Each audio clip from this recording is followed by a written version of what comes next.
Algeria کی ایمان جو ٹرانس وومن ہے، پیدائشی مرد لیکن جنس تبدیلی کے بعد اپنے آپ کو عورت ڈکلیئر کروا لیا، عورتوں کے باکسنگ کے مقابلے میں شریک ہوئی اور مد مقابل اٹلی کی باکسر انجلینا کو جو مکہ مارا، پیرس اولمپکس کا نقشہ ہی بدل گیا، بحث کا رخ ہی مڑ گیا۔ پاکستان سمیت مین سٹریم میڈیا ہو یا سوشل میڈیا، سپورٹس اور اولمپکس کے بجائے اب بات کا رخ اس طرف مڑ گیا کہ پیدائشی طور پر مرد باکسر خواتین کی کھیلوں میں حصہ لینے کے اہل کیسے ہو گیا اور اس کی اجازت اسے کیسے مل گئی۔ یہ تو خاتون کے ساتھ زیادتی ہو گئی۔ الجیریا کا ایمان جو کہ پیدائشی مرد اور کھیل میں عورت تھی، اس کا مکہ یہ صرف اٹلی کی باکسر انجلینا کے منہ پر نہیں بلکہ عورت اور مرد کی مساوات کی بات کرنے والے اور جنس تبدیلی کی آزادی کا نعرہ لگانے والے سب کے منہ پر زوردار گھونسا ہے۔ خاتون باکسر انجلینا جو نیلے رنگ کے کپڑوں میں ملبوس تھی،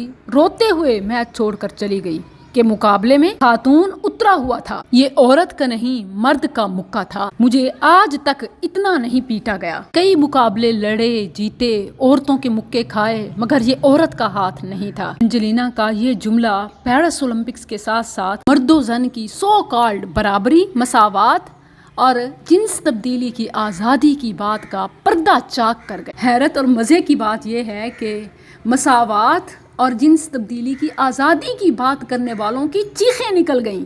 اٹلی کی وزیر اعظم اپنی باکسر انجلینا کے لیے مساوات اور جنس تبدیلی کے ہی خلاف ہو گئیں کہ یہ تو ہمارے ساتھ زیادتی ہو گئی، عورت کے مقابلے میں مرد کو اتار دیا۔ 30 سیکنڈ کے ایک مکے نے فطرت سے بغاوت کا سبق یاد کرا دیا کہ فطرت سے پنگا کبھی ہوگا نہ چنگا۔ اب اٹلی کی ہی وزیر اعظم اپنی باکسر انجلینا کے حق میں میڈیا سے بات کرتے ہوئے کہتی ہے کہ مساوی بنیادوں پر مقابلے ہوتے ہیں، یہ تو مساوات ہی نہیں تھی۔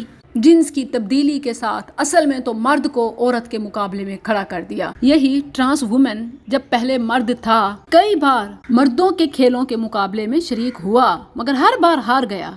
پھر جنس تبدیلی کا خیال آیا، تبدیلی جنس کی آزادی جو ہے اس کا فائدہ اٹھایا، جنس کو تبدیل کروایا، عورتوں کی کھیلوں میں آیا اور 30 سیکنڈ کے ایک مکے سے ہی مقابل میں آنے والی خاتون کو بھاگنے پہ مجبور کر دیا۔